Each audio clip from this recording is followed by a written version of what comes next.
آزاد مسلم conference میں ان کے ساتھ رہے, پیپلز مسلم لیگ میں ان کے ساتھ رہے, پیپلز پارٹی میں ان کے ساتھ رہے, پی ٹی آئی میں ان کے ساتھ رہے, اور اب ہمارے ساتھ شامل ہوئے. اور آنے والے دنوں میں اگلے 4-6 ہفتے میں ہم میرپور میں 2-3 بڑے میجر پولیٹیکل گروپس جو ہیں ان کی شہر والے حلقے سے شامل کر رہے ہیں. خبر دے دینا سر, ارشد غازی صاحب جو اب بھی آپ سے ملتے ہیں تو بڑے احترام سے ملتے ہیں, آپ کے والد محترم کا نام لیتے ہیں تو ان کی آنکھیں نم ہو جاتی ہیں. چودھری اشرف صاحب بھی آپ سے بڑا پیار کرتے ہیں, تو یہ 2 گروپ یہی تو نہیں ہیں؟ نہیں, وہ تفصیلات تو پھر آپ کو یہ کوئی ایسی بات نہیں ہے کہ ٹی وی پر خبر دی جائے, لیکن دو تین بڑے گروپس. ارشد غازی صاحب بہت قابل احترام ہے, ان کے خاندان کی بڑی قربانی ہے غازی صاحب غازی اللہ بخش مرحوم کی, اور ان کی اپنی بڑی جماعت کے ساتھ وابستگی رہی ہے. چودھری اشرف صاحب ہمارے بہت اچھے پیارے دوست ہیں, ساتھی ہیں, ہمارے ساتھ رہے. جی پوری طرح موجود ہے, ذاتی احترام کے رشتے میں کبھی کوئی کمی نہیں آئی. لیکن میں آپ کو جو بات گزارش کر رہا ہوں وہ یہ ہے کہ میرپور میں ہم 2-3 بڑے اچھے, بہت اچھی اسٹرانگ پاکٹس جن کی شمولیت سے آپ اور ہم اور اپنے بیگانے محسوس کریں گے کہ مسلم کانفرنس کے ووٹ بینک میں تیزی کے ساتھ شہر کے حلقے میں اضافہ ہوا. میرپور میں بھی آپ سیٹ نکالنے کی میرپور میں بھی کوشش کریں گے پوری؟ دیکھیے, خواہش تو آدمی بہت بڑی کرتا ہے, میں نہیں کہہ سکتا سیٹ نکالنے اور نہ نکالنے کی بات ہے, لیکن جیسے آپ نے کہا کہ چند مہینے پہلے جو لوگ مسلم کانفرنس کو ذہنی طور پر رائٹ آف کر کے بیٹھے ہوئے تھے, اب انہیں, اور میں کہہ رہا تھا کہ مسلم کانفرنس پوری طرح الیکشن میں جائے گی, تو خدا کے فضل و کرم سے ہم کھڑی شیف کے حلقے میں بھی اور شہر کے حلقے میں بھی پوری توانائی کے ساتھ آگے بڑھتے ہیں. راجہ فاروق حیدر خان صاحب جس حلقے میں ہیں, میں ذرا بڑی بڑی پاکٹس ہیں نا, میں ادھر جا رہا ہوں. راجہ فاروق حیدر خان صاحب جس حلقے میں ہیں وہاں پہ مسلم کانفرنس کی اب پوزیشن کیا ہے سر؟ دیکھیے, جہاں تک نواز لیگ کا تعلق ہے وہ سارے آزاد کشمیر میں اس کا گراف تیزی سے نیچے گیا ہے, اور میں اسی لیے آپ کو بتا رہا ہوں, ساری بیک گراؤنڈ آپ کے علم میں ہو, آپ کے دیکھنے والوں کے علم میں ہو, سارے آزاد کشمیر میں جو گراف نیچے گیا ہے. نمبر 1. نمبر 2 بات یہ ہے کہ راجہ فاروق حیدر صاحب بہت قابل احترام ہیں, لیکن اگر آپ ان کی انتخابی ہسٹری دیکھیں تو 2-3 دفعہ کے علاوہ وہ کئی مرتبہ وہاں صاحبزادہ اسحاق ظفر صاحب سے الیکشن ہارے ہیں. اب ان کے بیٹے اشفاق صاحب ہیں, اشفاق ظفر صاحب ہیں, دوسرے صاحبزادہ صاحب جو ہیں وہ آئے ہیں امریکہ سے, ان کے دوسرے بھائی. تو یہ جو حلقہ ہے اس میں مسلم کانفرنس کا ووٹ بینک بنیادی طور پر موجود ہے, بڑا جاندار ووٹ موجود ہے.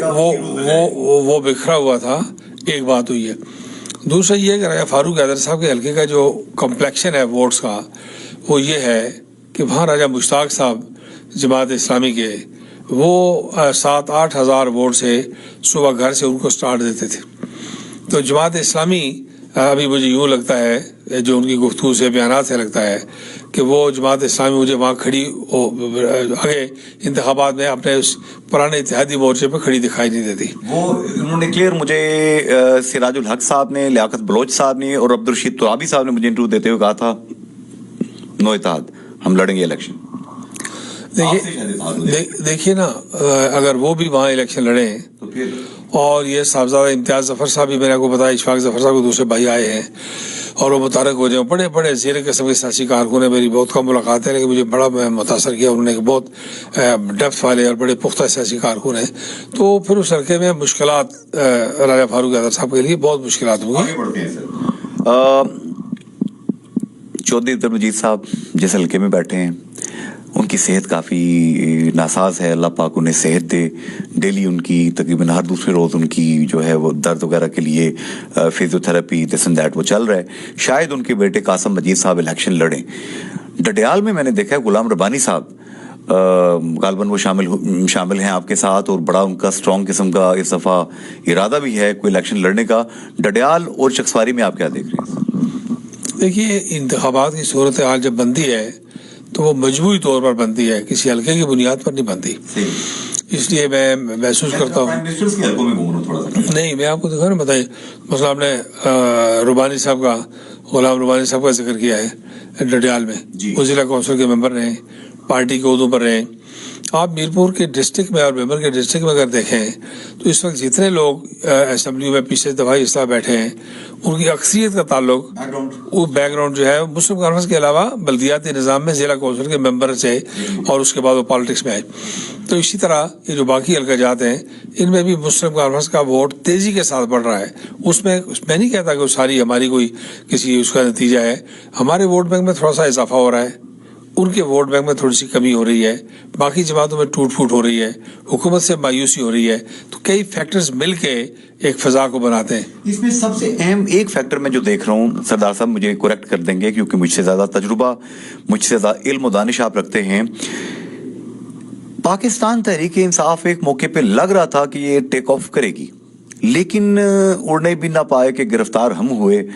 یہ جو سردار تنویر الیاس صاحب کی انٹری ہوئی یہاں پہ, یہ آپس میں دست و گریباں والی باہم دست و گریباں ہو گئے. اور جو ہی سردار سکندر حیات خان صاحب نے آپ کے ساتھ شمولیت اختیار کی, راجہ ذوالقرنین خان صاحب اینڈ فیملی, وہ جتنا ایک ٹریفک جا رہا تھا ان کی طرف وہ سارا رک چکا ہے. اور ان کی آپس کی لڑائیاں ابھی ختم نہیں ہو رہی ہیں, تو اس کا مجھے لگ رہا ہے فائدہ شاید مسلم کانفرنس کو ہو رہا ہے. دیکھیے ان کے داخلی معاملے پر میں کوئی تبصرہ نہیں کرتا ہوں, بڑے لوگ ہیں اپنی جماعت. سیاسی فائدے کی بات یہ ہے کہ وہ 2-3 دفعہ پی ٹی اے والے جو ہیں وہ درخواستوں کی تاریخ جو ہے اس میں اضافہ کر چکے ہیں. اس لیے اضافہ کر چکے ہیں, اس کا مطلب یہ ہے کہ درخواستیں نہیں آ رہی ہیں. اس کا مطلب یہ ہے کہ وہ جو بہت ہلا گلا تھا وہ کسی نہ کسی وجہ سے, جیسے آپ دیکھتے ہیں کہ اس میں کمی آئی ہے. اور یہ سیاسی تجربہ انصاری صاحب اس کا کوئی متبادل, there is no shortcut to experience. تو یہ وہ جو کرکٹ میں ایک بات ہوتی ہے, اچھا آپ کی بات کو میں کرکٹ سے ریلیٹ کرتا ہوں. پی ٹی آئی والے بھی کرکٹ کی پارٹی ہے نا, عمران خان کرکٹ کھیلتے تھے کہ جو میچ ہٹ ہو اس کی ٹکٹیں بہت جلدی بک جاتی ہیں. جی ایسے ہی ہے, لیکن سیاست کا جو میچ ہے اس کے تقاضے کرکٹ سے بہت مختلف ہیں. یہ بالکل آخری وقت تک, جی آخری بال تک آپ کو جو ہے چکنا رہنا پڑتا ہے اور صورتحال بنتی بگڑتی ہے. سوائے اس کے کہ جو نظریاتی سیاست ہے جب وہ اس کا ریوائول شروع ہوتا ہے تو اس وقت وہ تیزی کے ساتھ آگے بڑھتی ہے. اس وقت آزاد کشمیر میں حضور اللہ آپ کی زبان مبارک کرے, نیتوں کو مزید اللہ پیور کرے آپ کی. آزاد کشمیر میں تو مفاداتی سیاست ہے, وہاں پہ برادری کی سیاست ہے, وہاں پہ 5 کروڑ لگا کے 10 کروڑ لگانے والے لوگوں کی سیاست ہے. کہاں پہ نظریاتی سیاست ہے آزاد کشمیر میں؟ ایسا نہیں ہے, 2 طرح کی سیاست ہے. ایک پاور پالیٹکس ہے, ایک آئیڈیولوجیکل پالیٹکس ہے. جو لوگ پاور پالیٹکس کے ساتھ وابستہ ہیں وہ آئے دن پارٹیاں تبدیل کرتے ہیں, ادھر جاتے ہیں ادھر جاتے ہیں, اقتدار کے ساتھ جاتے ہیں. آپ دیکھیے نا, ہمارا یہ سردار سکندر صاحب واپس آئے, راجہ ذوالقرنین صاحب واپس آئے, تو مجھے این ایس ایف اور جے کے ایل ایف کے کچھ لوگوں نے ٹیلی فون پہ باہر سے بات کی اور ان کی پوسٹیں بہت انتہائی, وہ میں نام نہیں لیتا, بڑے معروف ایک نوجوان ہیں, بیلجیم بیسڈ ہیں. تو میں نہیں کبھی توقع کرتا, ویسے وہ جو ملتے ہیں تو چھوٹے بھائیوں کی طرح عزیزوں کی طرح ملتے ہیں, لیکن اس درجے کے نظریاتی مخالف ہیں کہ میں یہ توقع نہیں کر رہا تھا کہ وہ سوشل میڈیا پہ ہمیں مبارکباد دیں گے اور اپریشیٹ کریں گے. جی اوپن ہو گئے. تو یہ جو فیس بک یوزرز ہیں ان میں اردو سمجھنے والے عرب کے قریب تو ہیں. وہ جو نظریاتی سیاست ہے اگر اس کی بحالی نہ ہو تو ایک این ایس ایف کا کارکن, ایک جے کے ایل ایف کا کارکن اوپنلی مجھے کیسے مبارکباد دے گا؟ تو یہ جو آپ کہہ رہے ہیں, ہم اگر فرض کریں میں پاور پالیٹکس کا آدمی نہیں ہوں, میں پاور پالیٹکس کرتا ہوں, پاور پالیٹکس کے تھوڑے بہت ان کے معاملات سے واقف ہوں, لیکن یہ کہ اس کے ساری سائنس سے بھی کسی حد تک واقفیت ہے, سمجھ بھی ہے اللہ کے فضل و کرم سے, لیکن میں بنیادی طور پہ ایک نظریاتی کارکن ہوں. اس وجہ سے ایک قافلہ ہے جس کو مجاہد اول نے جہاں کھڑا کیا تھا وہ وہیں پہ کھڑا ہے, تمام اونچ نیچ سے گزرنے کے باوجود, سرد گرم سے گزرنے کے باوجود. اس لیے آنے والے وقت میں نظریاتی پالیٹکس کا, ریاستی تشخص کا, ریاستی سیاست کا ریوائول ہو رہا ہے, اور دونوں جانب ہوگا. میری بات یاد رکھیے گا کہ سرحد پار بھی ریاستی سیاست بحال ہوگی, سرحد کی اس طرف بھی ریاستی سیاست بحال ہوگی. یہاں ایک سوال ہے, وہ غالب کا ایک شعر ہے نا کہ پکڑے جاتے ہیں فرشتوں کے لکھے پر ناحق آدمی کوئی, ہمارا دم تحریر بھی تھا. راجہ فاروق حیدر خان صاحب اتنے زیادہ مضطرب لگ رہے ہیں, ان کے کوئی 50 کے قریب بیان میں ابھی تک دیکھ چکا ہوں گزشتہ کوئی 3-4 ماہ کے دوران, ڈیلی ایک بیان یا ایک دن چھوڑ کے ایک بیان, جس میں وہ کہتے ہیں جو گلگت بلتستان میں کیا وفاق نے اور اسٹیبلشمنٹ نے وہ ہم کشمیر میں نہیں کرنے دیں گے. ان کو کس چیز کا شک ہے سر؟ کیا ان کو اپنا ماضی یاد آ رہا ہے جو انہوں نے فلیش بیک 2016 میں کیا تھا؟ دیکھیے ایسے ہے کہ راجہ فاروق حیدر خان صاحب کوئی انڈیپینڈنٹ سیاست کے حامل نہیں ہے، کوئی ریاستی سیاست کے فرد نہیں ہے. وہ ریاست کے اندر بیٹھے ہوئے ہیں، ریاست کی حکومت چلا رہے ہیں، لیکن وہ حکومت رائے ونڈ سے، ریاست کے باہر سے چل رہی ہے. بلکہ رائے ونڈ سے بھی نہیں، وہ جاتی امرا سے، جہاں اس جاتی امرا میں جس میں آئے دن نریندر مودی بھی اور سچن جندال بھی اور اجیت ڈول بھی اور امت شاہ بھی صبح شام وہاں بیٹھے ہوتے تھے، وہ اس سیاست کے نمائندے ہیں آزاد کشمیر کے اندر. اس لیے آزاد کشمیر میں ہونے سے آزاد کشمیر کی نمائندگی نہیں ہوتی. ریموٹ کنٹرول سیاست. جی وہ ان کا اپنا نواز لی کا ایجنڈا ہے، نواز لی کا بیانیہ ہے، ایجنڈا ہے سارے کا سارا، اور وہ اس کا حصہ ہے. وہ کبھی اس سے الگ ہو گئے تو لیکن یہ جو تشکیک ان کو ہے کہ ہر روز ایک بیان داغ دیتے ہیں کہ ہم اسٹیبلشمنٹ اور وفاق کو یہاں پہ ریگنگ نہیں کرنے دیں گے، پری پول ریگنگ نہیں کرنے دیں گے، پوسٹ پول ریگنگ نہیں کرنے دیں گے. یہ کیا ہے؟ یہ چور کی داڑھی میں تنکے والی بات ہے. مطلب یہ ہے کہ نہیں، ایسا کیا نہیں. وہ ایک ریگنگ کے نتیجے میں آئے، وہ بدترین تاریخی دھاندلی کے نتیجے میں آئے. آزاد کشمیر میں نون لیگ کہاں تھی؟ سوال یہ پیدا ہوتا ہے کہ مسلم کانفرنس کو گن پوائنٹ پہ توڑا گیا اور میاں نواز شریف صاحب نے مرکزی حکومت کے سارے اسباب اور وسائل خرچ کیے اور بے تحاشا ریگنگ کی. نادرا نے اور ڈیٹا بیس اور ٹی وی اور کشمیر کونسل اور یہ سارے لوگ مل کے، ادارے مل کے لگے رہے، اور اس کے نتیجے میں وہ افسا خیزہ یہاں تک پہنچا. آپ نے دیکھا نہیں ہے ان کا پہلا انٹرویو کہ جس میں وہ کسی ایک ٹی وی کو کہہ رہے تھے کہ جی میں تو نتائج سن کے حیران ہو گیا ہوں، پریشان ہو گیا ہوں، میری تو عقل و سمجھ میں بات نہیں آتی کہ ڈیسیژن ہم نے کیسے لے لی ہے. مجھے پارٹی انہوں نے کہا تھا کہ میں 8 سے زیادہ وزیر نہیں بڑھاؤں گا، پھر مجھے انٹرویو دیتے ہوئے کہا 12 سے زیادہ وزیر نہیں بڑھاؤں گا. آپ کو 26-27 وزیر ہیں، کوئی 3-4 مشیر ہیں، تو یہ کس قسم کی نظریاتی جماعت ہے کہ آپ کو ہر بندے کو وزارت و مشیر ہی دینی پڑی؟ نہیں، وہ تو جب آپ بڑے بڑے بلند بانگ دعوے کرتے ہیں تو اس کے بعد پھر اسی نتیجے پر آپ پہنچتے ہیں. اس پر چلے بحث کر رہے ایک بات ہے، لیکن مجموعی طور پر یہ بات آپ دیکھیں کہ وہ جس ایجنڈے کو لے کر آئے تھے اس ایجنڈے کے حوالے سے وہ آزاد کشمیر کے اندر اس وقت تک کام کر رہے ہیں. یہی وجہ ہے کہ وہ 8 اکتوبر کو مظفر آباد میں زلزلہ متاثرین کے ساتھ کھڑے رہنے کے بجائے آپ کو جاتی امرا کھڑے دکھائی دیتے.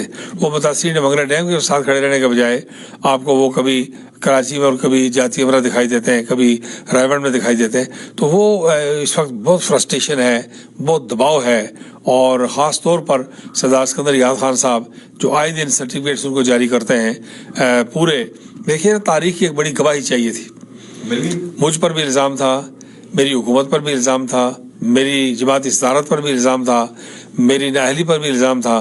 اللہ تعالیٰ سردار اسکندر صاحب کی صحت عمر میں برکت دے، ان نے وہ سارا ریکارڈ درست کر دیا کہ جماعت کس لیے ٹوٹی، کون لوگ عتیق خان کے ڈر سے رو رہے تھے، اور اسکندر صاحب نے ان کو پناہ دی اور ان کی جو ہے وہ اشکشوئی کے لیے انہوں نے ان کو یہ بھاری پتھر اٹھانا پڑا. اسی طرح انہوں نے مجاہد اول کے جو سرپرستی تھی اس کے حوالے سے بات کی. تو سارا ریکارڈ تقریباً سردار اسکندر صاحب نے درست کر دیا. اب 2-3 باتیں یہ سیاسی حوالے سے ہم نے بات کر لی، یہ 2-3 باتیں ذرا آپ سے میں چاہوں گا. برطانوی ہاؤس آف لارڈز کے پہلے تاحیات رکن لارڈ نذیر احمد صاحب پہ چونکہ وہ کشمیر کے حوالے سے، پیلسٹین کے حوالے سے، امت مسلمہ کے حوالے سے بہت بات کرتے رہتے تھے، ان کو ایک غیر ضروری قسم کے ایک ہراسانی کے کیس میں الجھایا گیا، پھر سزا دی گئی عجیب و غریب طریقے سے. کل شیفیلڈ کراؤن کورٹ نے ان کو بری کیا، اور یہ سویپنگ قسم کے جج کے وہاں پہ ریمارکس تھے کہ یہ وکٹمائز کیا گیا ہے لارڈ نذیر احمد صاحب کو.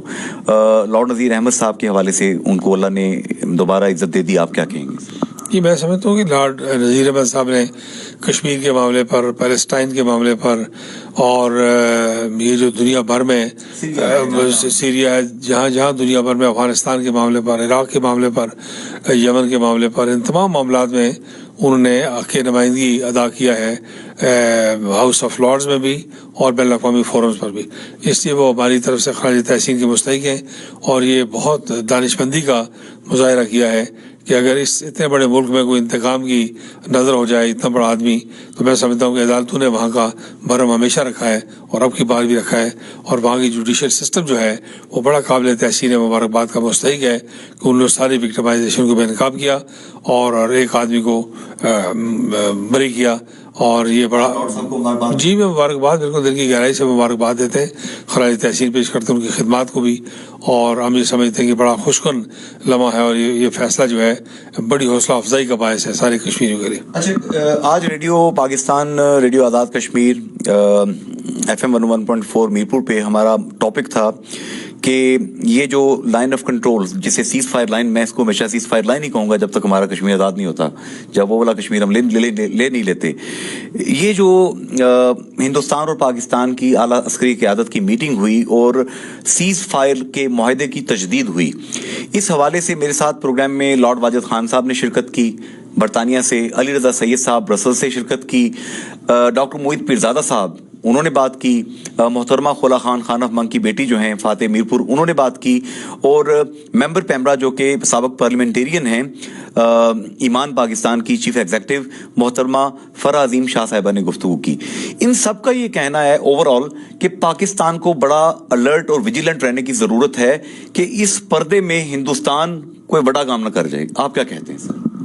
ایک تو بات یہ ہے کہ آپ نے سیز فائر لائن کی بات کی, تو میں آپ کے جوان سال ویورز کے لیے بتانا چاہتا ہوں کہ جب جب سیز فائر لائن کو LOC میں تبدیل کیا گیا, تو اس کے بعد مجاہد اول اس وقت صدر تھے, چیف ایگزیکٹو تھے, تو انہوں نے آفیشلی نوٹیفیکیشن جاری کیا کہ آزاد کشمیر کی حکومت کا کوئی رکن اس خط و خطابت میں LOC کو LOC نہیں لکھے گا, سیز فائر لکھے گا. یہ مجاہد اول نے فرمایا تھا؟ فرمایا نہیں تھا, نوٹیفیکیشن جاری کیا تھا, 10 خطوں سے حکم جاری کیا تھا. اور کراچی یونیورسٹی میں انہوں نے اسلامی جمعیت طلبہ کے فنکشن میں تقریر کرتے ہوئے کہا, جو 8 کالمی سرخیاں اس وقت کے تمام اخبارات کی, کہ کوئی باغیرت کشمیری سیز فائر لائن کو کنٹرول لائن تسلیم نہیں کرتا. یہ 2 باتیں ریکارڈ کی, اخبارات موجود ہیں اور نوٹیفیکیشن موجود ہے. دوسری بات یہ ہے کہ یہ جو DG کی سطح کا مکالمہ ہوا ہے, رابطہ ہوا ہے, یہ بڑا خوشکن ہے, بہت حوصلہ افزا ہے, اور لوگوں کو دیکھیں تماشا نہیں کرنا چاہیے. لوگ یہاں آرام سے بیٹھے ہوئے ہیں. یہ پرویز مشرف نے 2003 میں سیز فائر کروایا تھا. یہ اس سیز فائر کے پروگرام کی کنٹینیوشن ہے اور تجدید ہوئی ہے. وہ ایک بڑے جامع پروگرام کا حصہ تھا جسے پرویز مشرف پروپوزل کہا جاتا ہے. اس وقت لوگوں نے بہت شور کیا کہ یہ بھی غلط ہے, وہ بھی غلط ہے, وہ بھی غلط ہے. یعنی بسیں چل رہی تھیں, ٹرک چل رہے تھے, ڈیوائیڈڈ فیملیز مل رہی تھیں, آمد و رفت ہو گئی تھی, کشمیری اکانومی کو ایک نئی توانائی مل گئی تھی. ہمارے لوگ شور کرتے رہے کہ یہ بھی غلط ہے, وہ بھی غلط ہے, تو وہ انتظار کرتے رہے. تو پھر 5 اگست کا حادثہ ہو گیا. اگر پرویز مشرف والی کارروائی جاری رہتی تو اس وقت نہیں, 5 اگست کیسے ہوتا, انٹرا کشمیر ٹریڈ چلتا رہتا, انٹرا کشمیر ٹریول چلتا رہتا, یہ ری یونیفیکیشن ہوتی رہتی. میں نے اس کے اسی پروسیس میں میں نے جو پلندی کا کیڈٹ کالج ہے اس کا میں ایکس آفیشیو چیئرمین تھا بورڈ کا, تو میں نے سری نگر اور جموں کے لیے سیٹیں رکھ لی تھی, اور بچے پلندی میں پڑھ رہے ہیں, داخل کیے ہوئے ہم نے جو مہاجر کوٹے میں آئے تھے, فریش جو پوسٹ 90 کے مہاجرین ہیں. تو ایک ساری فضا تبدیل ہو رہی تھی. اگر وہ بات جاری رہتی تو آج کشمیر کا نقشہ بالکل مختلف ہوتا. دوسرے لوگوں نے اس کی مخالفت کی, اسے شک سے دیکھا. اور یہ بات لوگوں کو یاد رکھنی چاہیے کہ وہ تجاویز پرویز مشرف کی بالکل نہیں تھیں. وہ کشمیر اسٹڈی گروپ کے چیف فاروق کٹفاڑی کی تھیں, جو مادر پدر کشمیری ہے, کسی دوسرے سے کم کشمیری نہیں ہے. ان کے 26 سال کا بیٹا افغانستان میں شہید ہوا, اور وہ امریکہ میں فرنیچر انڈسٹری کے امریکہ کے ٹاپ 7 جو انڈسٹریلسٹ ہیں ان میں سے ایک دنیا کے بڑے آدمی ہیں. ان کا اسٹڈی گروپ ہے کشمیر اسٹڈی گروپ. اور اسٹڈی گروپ کا نام مجھے کٹفاڑی صاحب نے بتایا کہ میں نے اس لیے رکھا ہے کہ مسلم کانفرنس بننے سے پہلے میرے دادا کے کمرے میں ریڈنگ روم پارٹی بنی تھی, جو بعد میں مسلم کانفرنس میں کنورٹ ہوئی. تو میں نے اسی خیال کو آگے بڑھایا. تو یہ جو 2003 کا معاہدہ تھا سیز فائر کا, وہ یک طرفہ تھا, لیکن بعد میں ہندوستان کو اس کو ریسیپروکیٹ کرنا پڑا. تو یہ جو ابھی DG کی سطح پہ ہوا ہے, یہ بہت حوصلہ افزا ہے. اس کو آگے بڑھانا چاہیے, اور یہ تماشا بند کرنا چاہیے کہ کشمیری مارے جاتے رہیں. وہ اکنامک اسٹیگولیشن ہو, معاشی معاشرہ ہو, انسانی حقوق پامال ہوں, علاج معالجے کی سہولت نہ ہو, بیرون دنیا کی ایکسیس نہ ہو, اور یہاں بیٹھ کے آپ کہیں گے یہ بھی غلط ہے, وہ بھی غلط ہے, وہ بھی غلط ہے. میں یہ کہتا ہوں کہ کوئی قانون, کوئی قاعدہ, کوئی کلیہ, کوئی فارمولہ, کوئی انیشیٹو جو کشمیریوں کو مرنے سے بچا سکے, ان کا قتل عام روک سکے, یہ تحریک آزادی کے لیے کشمیری بچیں گے تو تحریک آزادی چلے گی. تو یہاں بیٹھ کے لوگ کیا تماشا کرنا چاہتے ہیں کہ ہر بات کو غلط قرار دیتے ہیں, تو صحیح کیا ہے؟ یہاں پہ میں نے علی رضا سید صاحب سے اور ڈاکٹر محیط پیرزادہ صاحب سے ایک ہی کوشچن کیا. میں نے پوچھا جی لوگ اس کو اس نگاہ سے دیکھ رہے ہیں کہ oven Dixon formula, Chenab formula, وہ جو لوگ تقسیم کشمیر کا خیال کہہ رہے ہیں کہ ان لائنوں کو شاید جو ہے عملی تعبیر دی جا رہی ہے, اور سیز فائر کا جو معاہدہ ہے اس کی تجدید اس کا حصہ ہے. کچھ لوگ اس حوالے سے ایلوژنس پیدا کر رہے ہیں. تو انہوں نے کہا یہ پاسبل نہیں ہے, ایسا نہیں ہو سکتا, پاکستان یو ٹرن کشمیر پہ لے ہی نہیں سکتا. دیکھیے پہلی بات یہ ہے کہ جن لوگوں نے غلیل نہیں چلائی کبھی, وہ پاکستان کے دفاعی ماہرین کو یہ کہنا چاہتے ہیں کہ وہ ویجیلنٹ رہیں. جیسے ان سے بڑے ایکسپرٹس ہیں, وہ اخباروں میں خبریں دے دے گے تو ماہر بنے ہوئے ہیں کانفرنسیں کر کے. جو فوج دہشت گردی کا مقابلہ کر سکتی ہے, جس فوج نے 70 سال سے ہندوستان کو روک کے رکھا ہوا ہے, جو فوج اپنی چوائس کا دن, ٹائم اور جگہ مقرر کر کے ہندوستان کے جہاز پیچھے لا کے اپنے بستی میں گرا سکتی ہے, اس فوج کو یہ بھی فینٹاسٹک قسم کا مشورے دینے کی ضرورت نہیں ہے, پالیسی کو اسٹڈی کرنے کی ضرورت ہے. میں یہ سمجھتا ہوں کہ یہ بڑا بولڈ انیشیٹو ہے. یہ لمبا جواب ہے. یہاں پہ میں بریک لیتا ہوں. بریک کے بعد ہم سردار عتیق صاحب سے یہیں پہ لیں گے کہ وہ بزرگ مہر جو کہ الٹی سیدھی ایلوژنس پیدا کر رہے ہیں, جیسا کہ ڈاکٹر محیط پیرزادہ صاحب نے بھی اس چیز کی نفی کی, علی رضا سید صاحب نے بھی نفی کی, اب تفصیلی لاجیکل جواب سردار عتیق صاحب دیں گے. چلتے ہیں بریک کی جانب. ہماری قوم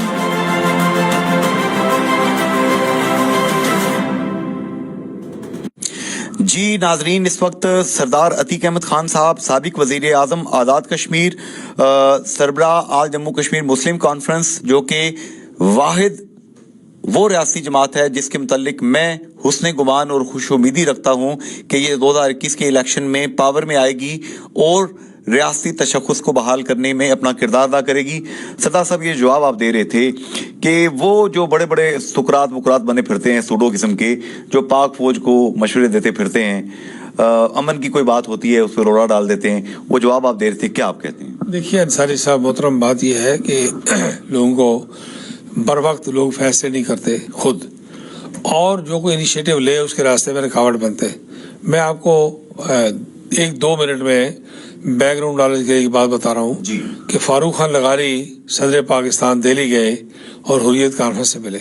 وہ ابھی وہی تھے تو مجاہد اول نے بیان دیا کہ اگر ہندوستان کی سرزمین پر کشمیری پاکستان کے صدر کو مل سکتے ہیں تو جس ہندوستان نے قبضہ کیا ہوا ہے اس کی لیڈرشپ سے ملنے میں کیا حرج ہے. اداریہ آ گئے, آرٹیکلز آ گئے, ایڈیٹوریلز آ گئے, وہی اینڈ کرائی شروع ہو گئی. 10 سال گزارنے کے بعد وہیں جا کے ہم پہنچے کہ ہندوستان سے مذاکرات کرنے چاہیے. اب میں یہ کہنا چاہتا ہوں کہ ہماری پرائرٹیز کیا ہے. ہماری پرائرٹیز ڈی ایسکیلیشن ہے, ہماری پرائرٹیز سیز فائر ہے. آپ اس سیز فائر لائن کے اوپر سیز فائر کی بات کرتے ہیں, میں کہتا ہوں کہ entire occupied Jammu and Kashmir میں سیز فائر ہونا چاہیے. اس سیز فائر کو ایکسٹینڈ کرنا چاہیے ساری آبادیوں کے اندر, ہندوستانی فوج کا ہاتھ رکوانا چاہیے. اس کا پہلا مرحلہ جو ہے سیز فائر لائن کے اوپر سیز فائر ہے. دوسرا مرحلہ جموں اور کشمیر, آکوپائڈ جموں و کشمیر کے اندر انلیگلی آکوپائڈ جموں و کشمیر کا سیز فائر ہے. تیسرا مرحلہ وہاں سے فوجوں کا آبادی کے مراکز سے جو وڈرال ہے, کٹ ڈاؤن ہے. اس کے بعد پھر الٹیمیٹلی فوجوں کو فوجی بیرک سے واپس کب جانا ہے, کم کیا ہونا ہے, پھر عالمی برادری کو ایکسیس دینی ہے, ہیومن رائٹس کی بحالی ہے, اکنامک ایکٹیویٹی کی بحالی ہے. یہ آپ فلو چارٹ بتا رہے ہیں. جی جی جی جی جی جی مطلب ہے یہ پوری ایک ترتیب ہے, اور اس ساری بات میں کشمیریوں کا, جموں و کشمیر کے مظلوم لوگوں کا بچانا ہماری اولین ترجیح ہے. یہ فلاں فارمولہ ہوگا تو فلاں پلان ہوگا. سوال یہ پیدا ہوتا ہے کہ کشمیریوں کو آپ زندہ رہنے دیں, کشمیریوں کو بچنے دیں. پہلے آپ کہتے تھے کشمیریوں بڑے چلو, نعرے لگاتے تھے, اور جب کوئی بات ہونے لگے تو یہ بھی ٹھیک. میں سمجھتا ہوں کہ آج بھی میرے علم کے مطابق جنرل پرویز مشرف کی کشمیر کے حل کے لیے تجاویز سے بہتر کوئی تجویز میرے علم میں نہیں ہے. آج بھی جنرل پرویز مشرف صاحب کے اس جو سٹینڈ کو آپ نے اس وقت جو ہے سپورٹ کیا تھا, اب بھی آپ کھڑے ہیں اس پہ؟ جی میں یہ کہہ رہا ہوں, نہ صرف کھڑا ہوں, بلکہ میں اپنی ناقص معلومات کا ذکر کر رہا ہوں کہ مجھے معلومات کے مطابق دنیا کے کسی معاصر کیپٹل میں ان تجاویز سے بہتر مسئلہ کشمیر کے پرامن حل کی کوئی اور تجویز سامنے نہیں آئی. مسئلہ کشمیر کو ہم نے ڈی ایسکیلیشن کے بعد، انٹرا کشمیر رائلہ کی بحالی کے بعد، پاکستان ہندوستان کے مذاکرات کی بحالی کے بعد، تھرڈ پارٹی میڈیشن کے ذریعے، تھرڈ پارٹی فیسیلیٹیشن کے ذریعے مذاکرات کی میز پر لے کے آنا ہے اور مذاکرات کے میز پر مسئلے کو حل کرنا ہے، کشمیریوں کو انوالو کرنا ہے، کشمیری ایسپریشنز کو ایکوموڈیٹ کرنا ہے، یو این ریزولوشنز جو ہیں ان کا روڈ میپ استعمال کر رہے ہیں. اب یہ ساری باتیں ذہن میں رکھے بغیر کسی کو کان کا پتہ نہ ہو، دم کا پتہ نہ ہو، پاؤں کا پتہ نہ ہو تو بیچ میں ایک بیان داغ دینا کہ یہ بھی غلط ہے. صحیح کیا ہے؟ سوال یہ پیدا ہوتا ہے کہ آپ جی. اچھا، ڈاکٹر محیط پیرزادہ صاحب نے میڈلین آلبرائٹ کے جو فادر تھے ان کی کتاب کا حوالہ دیتے ہوئے یہ بات کہی کہ اس وقت جو کچھ بھی وہاں پہ کشمیر میں ہو رہا ہے، اور اس کے بعد اگلا حوالہ انہوں نے دیا جو یہ جو یورپین ڈسنفو لیب کے تناظر میں چیزیں سامنے آئی ہیں. ڈاکٹر محیط پیرزادہ کا یہ کہنا تھا کہ پاکستان کو انٹرنیشنل اسٹیبلشمنٹ انڈیا یوز کر کے انٹرنیشنل اسٹیبلشمنٹ کو کشمیر فوکسڈ کر کے فیٹف کے اندر لے کے گیا، گرے لسٹ کے اندر. پاکستان کے اوپر یہ ابتلا اور آزمائش بنیادی طور پر ہندوستان نے جو مسلط کروائی وہ کشمیر کا ساتھ دینے کی وجہ سے کروائی ہے. تو پاکستان اتنے بڑی آزمائش میں کشمیر کی وجہ سے آیا تو کیا کشمیر سے مڑ سکتا ہے پاکستان؟ دیکھیے، پہلی ڈاکٹر صاحب بہت نالجبل آدمی ہے اور بہت خوبصورت بات انہوں نے کی. میں یہ کہنا چاہتا ہوں، فرض کریں آپ کشمیر کو چھوڑ دیں، فرض کریں آپ کشمیر سے دستبردار ہو جائیں. نہیں، میں بات کرتا ہوں فرض سے ایک آرگیومنٹ میں کہہ رہا ہوں کہ آپ فرض کریں کہ ساری بات آپ بھول جائیں. مجھے یہ بتائیں کہ دنیا کا کون آدمی گارنٹی کرتا ہے کہ ہندوستان اپنے ڈیزائنز فار ایکسپینشن جو ہیں ان کو ترک کر دے گا، وہ ہیجمنسٹک ڈیزائنز کو چھوڑ دے گا، وہ پھیلاؤ کی پالیسی ترک کر دے گا، وہ سینٹرل ایشیا تک ایکسیس کی پالیسی بند کر دے گا، وہ چائنا کو جو اسٹیگولیٹ کرنے کی پالیسی ہے بند کر دے گا، چائنا کنٹینمنٹ کی پالیسی بند کر دے گا، یہ جو چینڈا سینچری میں چین کے مقابلے میں اپنی اکنامک امپائر بلڈ اپ کرنا چاہتا ہے وہ چھوڑ دے گا. کس افلاطون نے یہ بات بتائی ہے؟ مجھے یہ بتائیے. سوال یہ پیدا ہوتا ہے کہ ہندوستان کے کیا مفادات ہیں کشمیر میں؟ پاکستان کی تو اکانومی ہے، پاکستان کا تو پانی ہے، پاکستان کا تو ڈیفنس ہے، پاکستان کا تو ٹریڈ ہے، پاکستان کا تو کلچر ہے، پاکستان کی تو ہسٹری ہے، پاکستان کا ڈیفنس ہے.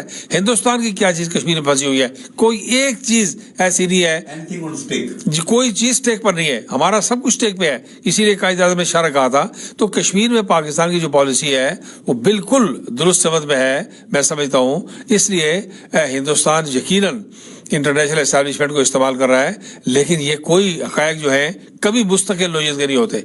حقائق جو ہیں، ہم اس پاکستان کے سے پہلے ایک حقیقت ہے، اس پاکستان کے بعد ہم دنیا کے کمزور ترین قوم ہو گئے، دوسری حقیقت تھی ہم ایٹمی طاقت بن گئے، ایک اور تیسری حقیقت سامنے آ گئی ہے. حقائق بدلتے ہیں، آپ کو اپنی جگہ پہ کھڑے رہنا ہے، حقائق کو ٹھیک کرنا ہے.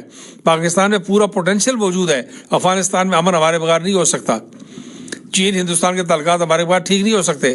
عربوں کے نئی ایڈمنسٹریشن کے ساتھ تعلقات پاکستان کے بغیر ٹھیک نہیں ہو سکتے. سارے ٹرمپ کی جولی میں بیٹھے ہوئے تھے، اب بائیڈن آ گیا ہے، اس کے پاکستان کے ساتھ تعلقات ٹھیک ہے. اس کے گلے میں پاکستان کا نشان پاکستان پڑا ہوا ہے، زرداری صاحب کے بینظیر صاحب کے دور کا جب سینیٹر تھا.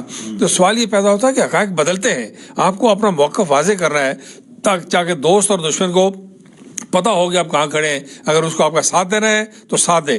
آپ نے چین کے ساتھ سی پیک کر لیا ہے، آپ نے سائنو پاک ٹریٹی کر کے رکھی ہوئی ہے. چین اب فریق ہی نہیں ہے، چین مسئلہ کشمیر میں شریک بھی ہے، باقی ملک شریک نہیں ہے. جی، اسٹیپل ویزا انہوں نے ہندوستان کو انکار کر دیا. یہ آج غلط پروپیگنڈا ہے کہ گلگت بلتستان کے بارے میں چین کا کوئی پریشر ہے. چین کا کوئی پریشر نہیں ہے. میں 100% ریکارڈ پہ کہتا ہوں. باقی دنیا کی قومیں 100 سال کا کیلنڈر تیار کرتی ہیں. چائنیز دنیا کی واحد قوم ہے، 1000 سال کا کیلنڈر تیار کرتے ہیں. ان کو 63 میں چولائی کو نہیں پتا تھا کہ 10 سال بعد ہم نے یہ سارا کراکرم بنانی ہے، اس کے 10 سال بعد ہم نے سی پیک کرنا ہے. ان کو بہت عرصے کا پلان تھا. سی پیک ابھی سامنے آیا ہے. وہ پچھلے 20 سال سے چین میں، وہ پچھلے 20 سال سے چائنا کے اندر اس سی پیک کے بارے میں پڑھا رہے ہیں. ایکسپرٹس اور اسکالرز تیار کر رہے ہیں کہ مستقبل میں اگر اس علاقے میں کوئی سی پیک کا پروجیکٹ لے کے جائیں. جس وقت ہمیں سی پیک کی جزیات اور تفصیلات معلوم نہیں ہے آپ کو اور ہمیں، سرکاری اور سیاسی حلقوں کو، اس سے 20 سال پہلے 15 سال پہلے چین اپنے پی ایچ ڈی تیار کر چکا ہوا ہے. ایسی قوم کے بارے میں ایک ابہام ہے یا الجھن ہے، اس کی تشریح کر دیں گے. ہمارے قوم پرست دوست جو ہیں، بھائی ہیں، جو کہ اتنے ہی محب وطن ہیں, ہم سے زیادہ محب وطن ہیں, میں یہ کہتا ہوں. ان کا یہ کہنا ہے کہ پاکستان اگر اس کو بارڈر ایشو کے طور پہ یا وہ 560-62 ریاستوں کے مکمل نہ ہونے والے ایجنڈے کی طرف چیز کو لے کے جاتی ہے پاکستان کی سٹیٹ, تو یہ بارڈر ایشو بن جاتا ہے. لیکن اگر ہم کشمیر کی آزادی کے ایشو کو ایک قوم کی آزادی کے ایشو کے طور پہ دنیا میں لے کے جائیں تو دنیا سنتی ہے. اس ابہام کی ذرا تشریح کر دیں گے؟ دیکھیے, ایک بات تو یہ یاد رکھیے کہ یہ جو ساؤتھ ایشین سب کانٹیننٹ ہے, اس کی آزادی کے منصوبے کو جزیات میں نہیں دیکھا جا سکتا, 562 ریاستوں کے حوالے سے دیکھا جائے گا, لارڈ ماؤنٹ بیٹن کے 3 جون کے پلان کے حوالے سے دیکھا جائے گا, اقوام متحدہ کی قراردادوں کے حوالے سے دیکھا جائے گا, لوگوں کے ایسپریشنز کے حوالے سے دیکھا جائے گا, کشمیر کی اکانومی اور جغرافی اور پانی اور پہاڑوں کی تخلیق جو پروردگار عالم نے کی ہے. نیٹ پہ جا کے دیکھیں کہ ایک قطرہ بارش کا برقع پڑتا ہے تو کشمیر سے پہلے پنجاب کو اور سندھ کو سیراب کرتے ہیں. تو یہ جو فطری تقاضے ہیں ان کو ملوز خاطر رکھیں, جو 3 جون کا پلان ہے اسے ملوز خاطر رکھیں. ایک بات تو یہ ہوگی. دوسری بات یہ دیکھیے کہ آپ نے اس وقت تک 6 لاکھ کے قریب قربانیاں دی ہیں. یہ ساری تو آپ نے پاکستان کے نام پر دی ہیں. کشمیری تشخص پر ہم نے کوئی سمجھوتا نہیں کیا. قرارداد علاقے پاکستان بالکل واضح ہے, ریاست کا تشخص پر کوئی کمپرومائز نہیں ہے. اب سوال یہ پیدا ہوتا ہے کہ ان قربانیوں کو اپنی جگہ ریورس کرتے ہیں. آج اگر آپ اپنی FIR تبدیل کروانے کی کوشش کرتے ہیں یونائٹڈ نیشن میں, تو نائب تحصیلدار کی عدالت میں بھی FIR تبدیل کروائیں تو فیصلہ آپ کے خلاف ہو جاتا ہے. آپ اپنے موقف سے دستبردار ہوتے ہیں. پہلی بات یہ ہے کہ اس کو امریکہ نے, برطانیہ نے سیریا کی تحریک پر دنیا کے 28 طاقتور ملکوں نے آپ کے UN سیکورٹی ریزولوشن میں آپ کا ساتھ دیا تھا, اس کو پاس کروایا تھا. سگنیٹریز ہیں UNCIP کے ڈاکومنٹ پہ. آپ جو بات کرنا چاہتے ہیں, میں اگر کوئی بات کرنا چاہتا ہوں, انیشیٹ کون کرے گا, اسپانسر کون کرے گا, گارنٹی کون کرے گا, اس بات کی ذمہ داری کون لے گا کہ آپ ایک بڑے فورم سے نکلتے ہیں تو آپ کو رات انڈیا بلڈوز نہ کر دے. سکھوں کے ساتھ کیا ہو رہا ہے, ابھی نئے جو ٹریکٹر آ رہے ہیں وہ 44 لاکھ آ رہے ہیں. 4.4 ملین ٹریکٹرز لے کے سکھ آ رہے ہیں اور ہندوستان میں قدریام کا نیا دروازہ کھل رہا ہے. اتنی قربانیاں کشمیر میں نئے سرے سے آپ دے سکتے ہیں نئی قرارداد منظور کروانے کے لیے.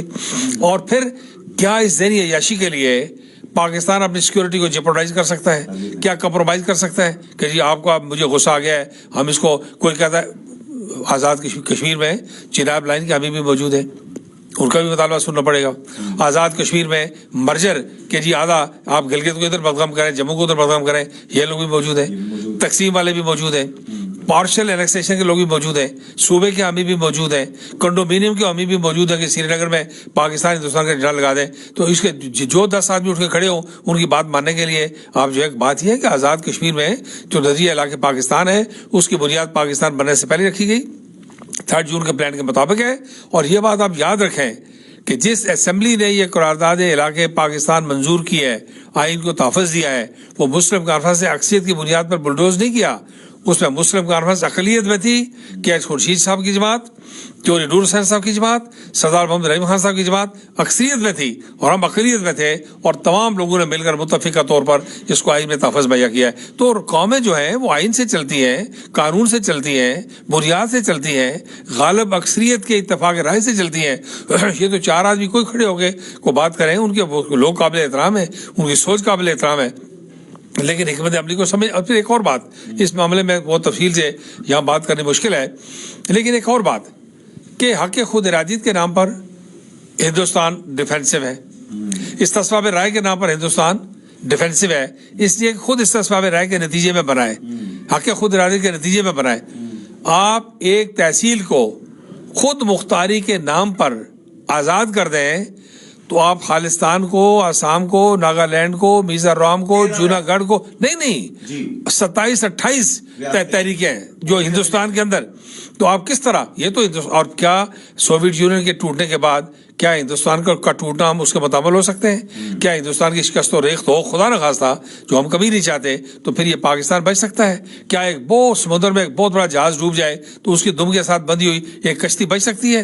وہ تو جہاز تو ڈوبتے ڈوبتے ڈوبے گا, لیکن اس کے جو ٹربولنس ہے اس سے کشتی پہلے ڈوب جائے گی. خدا نخواستہ ہندوستان ٹوٹنا شروع ہو تو پاکستان وقت سے پہلے جو ہے وہ اس سے بخری ہو سکتا ہے. یہ سٹرائزیشن جو بائیڈن ٹرمپ کی جگہ جو بائیڈن کا آنا آپ اسے کشمیر کے لیے کوئی کمپیریٹیولی بہتر سچویشن دیکھ رہے ہیں؟ کیونکہ ٹرمپ صاحب نے تو کافی مایوس کیا تھا. دیکھیے امریکہ ایک سپر پاور ہے, ہمارے اوپر کچھ کریں یا نہ کریں, ٹرمپ نے امریکی سلامتی کو خطرے میں ڈال دیا تھا. ٹرمپ نے امریکی انٹیگریٹی کو خطرے میں ڈال دیا تھا, اس کے استحکام کو خطرے میں ڈال دیا تھا. ہماری فکر بعد کی بات ہے. اب اس طرح نہیں ہے, اب دنیا میں امریکہ اکیلا نہیں ہے.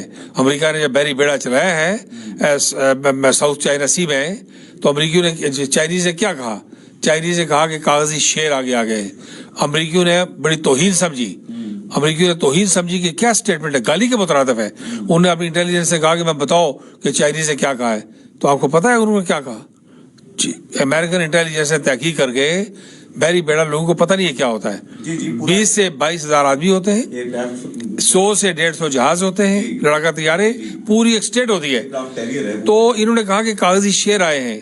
جب امریکن انٹیلیجنس نے تحقیق کی تو انہیں پتہ لگا کہ چائنیز اس عرصے میں اپنے آپ کو صرف ایک اکنامک بلڈ اپ نہیں کیا, بلکہ چائنا کے پاس ایسے ہتھیار ہیں کہ ایک بحری بیڑے کے لیے ایک راکٹ کافی ہے.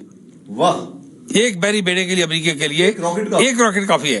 اور چائنا نے کہا کہ ہم ایک وقت میں ساؤتھ چائنا سی میں, ہانگ کانگ میں اور لداخ میں تینوں بازو پر لڑنے کے لیے تیار ہیں. اس وقت امریکہ اکیلا نہیں ہے کہ ہمیں کو بہت فکر ہو. امریکہ کے ساتھ ہمارے تعلقات اچھے ہونے چاہیے, لیکن ٹرمپ نے امریکہ کی سلامتی کو خطرے میں ڈال دیا تھا. بائیڈن اور نا تجربہ کار آدمی تھا, کبھی لوکل کونسل کا ممبر نہیں رہا, امریکہ کا صدر بن گیا. امریکہ کا پہلا تجربہ ہے کہ ایک نا تجربہ کار آدمی کو امریکہ کے صدر. تو یہ نہیں, میں پالیٹکس کی بات کروں, کیسینو چلانے کی بات اور ہے, مطلب وہ جو چلے سیاسی تجربہ کوئی نہیں تھا. جو بائیڈن جو ہے وہ 73 سے ایک انتخابی نمائندگی کے فورم پر کام کرتا آ رہا ہے, سینٹ میں, کانگریس میں. تو اس لیے میں سمجھتا ہوں کہ ایک تجربہ کار آدمی, ہمیں کو بیچا امیدیں نہیں لگانی چاہیے. امریکہ کی جو پالیسی مسلمانوں کے بارے میں ہے وہ طے شدہ ہے, جو انڈر ڈیولپنگ کنٹریز کے بارے میں وہ طے شدہ ہے, جو ان کی دنیا میں اپنا پھیلاؤ کرنے کے بارے میں ہے وہ اپنی جگہ ہے. لیکن اب ایسے مقام پر پھنس گئے ہیں کہ امریکہ میں ابھی دیکھیے نا, ایک دنیا کی بڑی اسٹیٹ ٹیکساس میں اور فلاں اسٹیٹس میں اب ہفتوں کے حساب سے بجلی بند ہے, گیس بند ہے, پانی بند ہے, سڑکیں بند ہیں, اسکول بند ہیں, ہسپتال بند ہے. یہ کبھی انہوں نے سوچا بھی نہیں تھا. اب ایک ایسا سوال جس کا تعلق ہماری کشمیر کی روایات کے ساتھ ہے, آخری سوال ہے یہ, ہماری پاکستان کی اسلامی روایات کے ساتھ ہے, ہم مسلمانوں کی اسلامی روایات کے ساتھ ہے. حکیم الامت علامہ اقبال رحمۃ اللہ علیہ کا شعر تھا کہ تمہاری تہذیب اپنے خنجر سے آپ ہی خودکشی کرے گی, جو شاخ نازک پہ آشیانہ بنے گا ناپائیدار ہوگا. ابھی یہ کل women's day, international women's day گزرا. ہم نے کنن پوش پورا کی ان بہنوں اور بیٹیوں کو آنسوؤں کے ساتھ یاد کیا جن کے ساتھ زیادتی ہوئی تھی.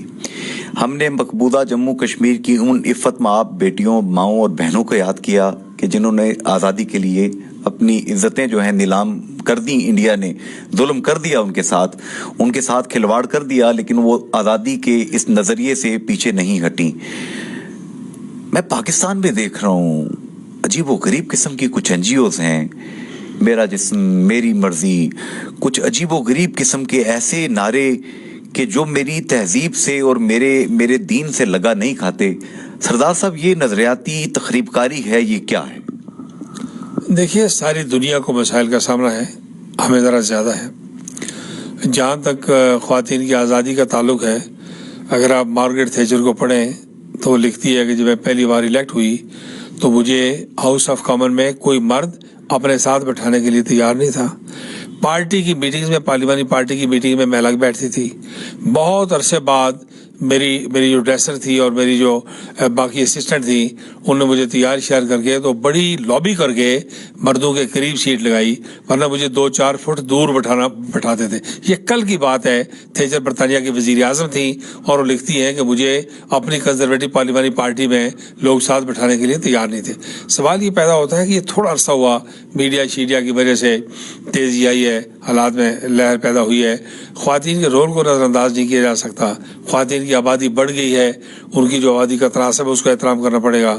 خواتین کی تعلیم اور تربیت کرنی پڑے گی. لیکن جو چیز بعض لوگ چاہتے ہیں کہ ایک مادر پدر آزادی کا ماحول پیدا ہو, آپ تو پاکستان کی بات کرتے ہیں, آپ مسلم سویلائزیشن کی بات کرتے ہیں. میں یہ کہتا ہوں کہ امریکہ اس کا متعمل نہیں ہو سکتا. یہ جو آپ کو ویڈیو کانفرنسنگ ہے، میں آپ کی اطلاع کے لیے کہنا چاہتا ہوں، کچھ باتیں لوگوں کے علم میں ہونی چاہیے. یہ ویڈیو کانفرنسنگ 70s میں امریکہ میں شروع ہوئی تھی، آج سے 40 سال پہلے. یہ لوگوں نے اب دیکھی ہے.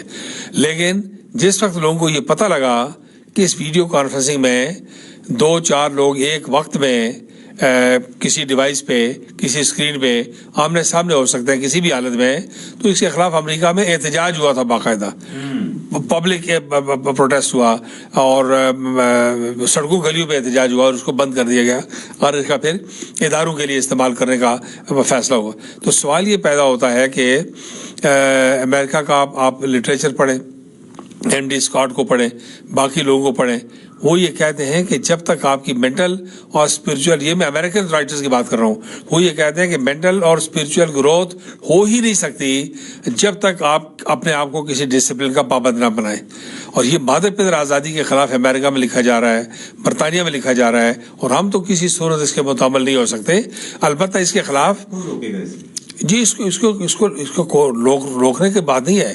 بنیادی طور پر آپ کو سیاست میں ایسے انیشیٹو لیڈرشپ لینے ہیں جو لیڈرشپ ہے نہیں ملک میں نہیں، لیڈرشپ کی تربیت نہیں ہے تو لوگوں کی تربیت کام کرے گا. سوال یہ پیدا ہوتا ہے، میں یہ کہنا چاہتا ہوں کہ لیڈرشپ کا کام ہے کہ وہ آپ کو پلیٹ فارم مہیا کریں.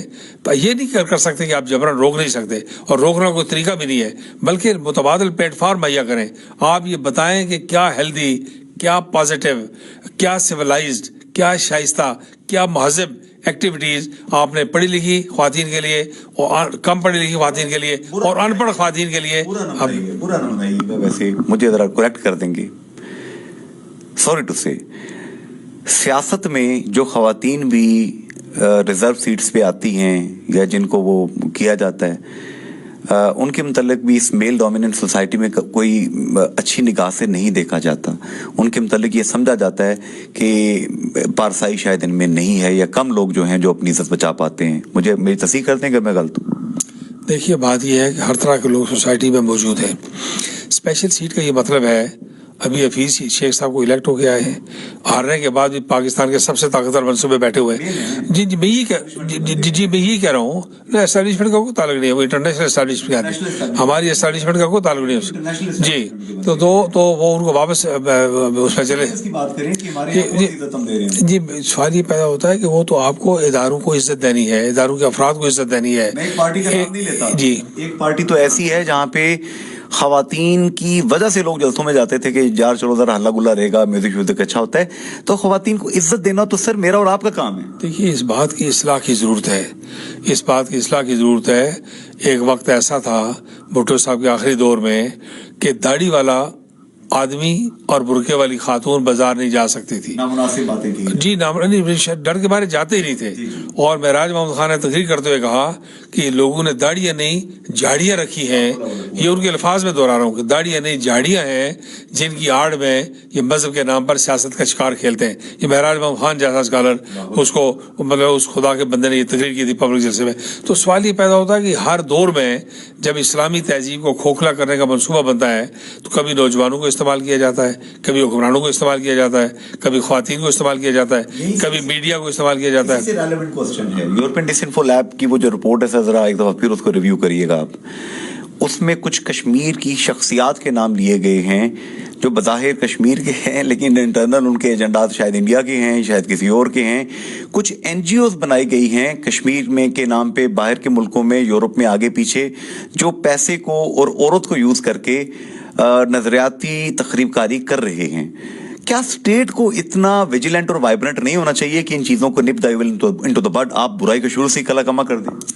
دیکھیے ایک تو بات یہ ہے کہ 100% جو انفارمیشن ہے وہ درست ہے، نمبر 1 یورپین ڈسانفو لیب کی. دوسری بات یہ ہے کہ اس انفارمیشن میں سے جس چیز کا ہمارے ساتھ تعلق ہے اس میں سے 60, 70, 80% وہ جماعتیں، وہ طبقات، وہ افراد ہیں جن کے بارے میں ہم ڈسانفو لیب کی اطلاع کے بغیر